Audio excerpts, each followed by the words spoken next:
The Rhine, kilometer 497. On the border of Mainz and Wiesbaden, Germany.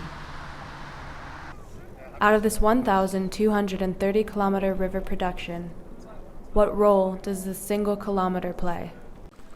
That's what I sought to find out through this digital paper. Can I make the river my main character? If I listen, what would it say?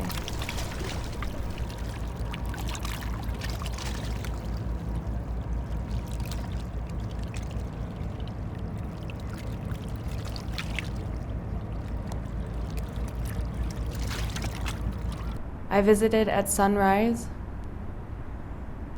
and at sunset, at midday and midnight, in the rain and in the sun. I crossed bridges and saw it from above. And this educational fish tank on the river walk is about the closest I'll get to knowing what's inside the Rhine. I did some research to contextualize this part of the river. Historian and expert in German and international scientific landscape, Michael Teuker-Seid says, the Rhine was not only used for means of transport and an aesthetic and emotional brand used for city marketing and local festivities, but also a physical reality only temporarily tamed by technology.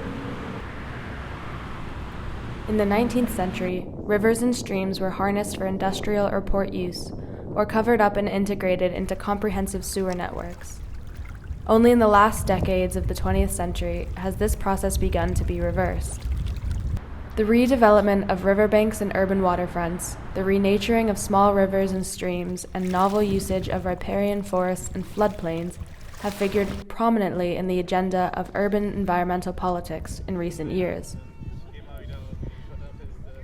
Beyond the environmental and urban role of the Rhine, I wanted to also understand its intrinsic value. I approached this by observing how people interacted with it. I turned to Instagram, posting a couple questions on my story. What does the Mainz-Wiesbaden section of the Rhine mean to you?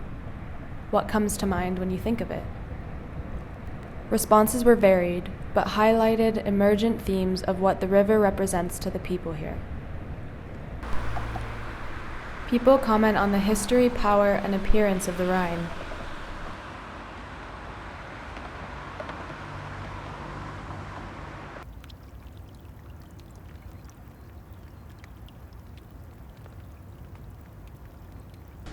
Some comment on the threat it poses.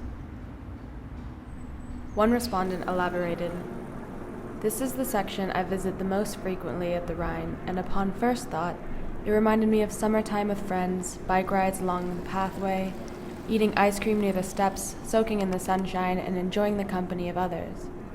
I also think of the floods that occurred the previous year, and the overflowing river spilling onto the pedestrian pathways.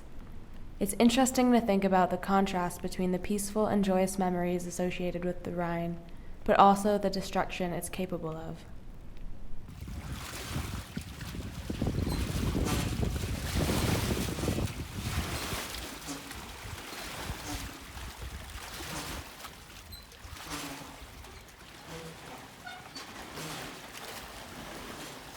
People highlight the role it plays in their physical activity.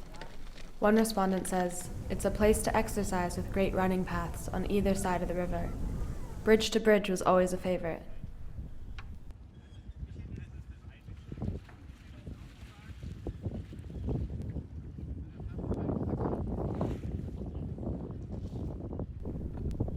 People also spoke about how the Rhine makes them feel. One respondent said, "My thoughts toward the Rhine are varied depending on my mood, the weather, the time of year, etc. The Rhine brings various memories of peaceful summer days, sitting by the river, enjoying the sun with good friends, to freezing cold winter walks, bundled in all the layers I own, and fighting the wind as we walk. I think of COVID lockdown and having nowhere to go except the Rhine. I also think of late nights, having a smoke on the steps, and deep conversations. Though it is not somewhere I go consistently, my time in Mainz is deeply connected with memories of the Rhine.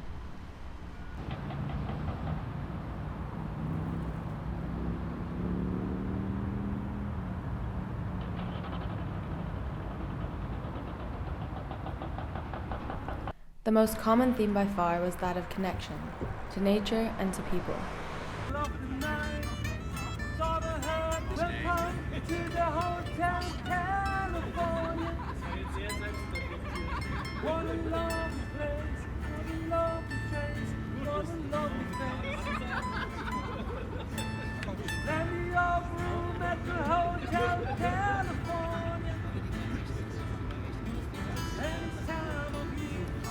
One respondent says, "What the Mainz Rhine means to me? Happiness, family, enlightened. The wine, the people, the physicality of the surrounding countryside and towns. Not so much the river itself per se, more like what it nourishes, like a vein running through the body." To me personally, I find the Rhine to be grounding and a gracious antidote to the stagnation of daily life. The way the river calls me and so many others to its banks for moments of solitude or social connection shows just how influential it is in creating memorable and peaceful moments. My life in Mainz would be different if there wasn't a river in it, and I have the Rhine to thank for so much. Kilometer 497 is not just a setting to life, but an agent of action within it.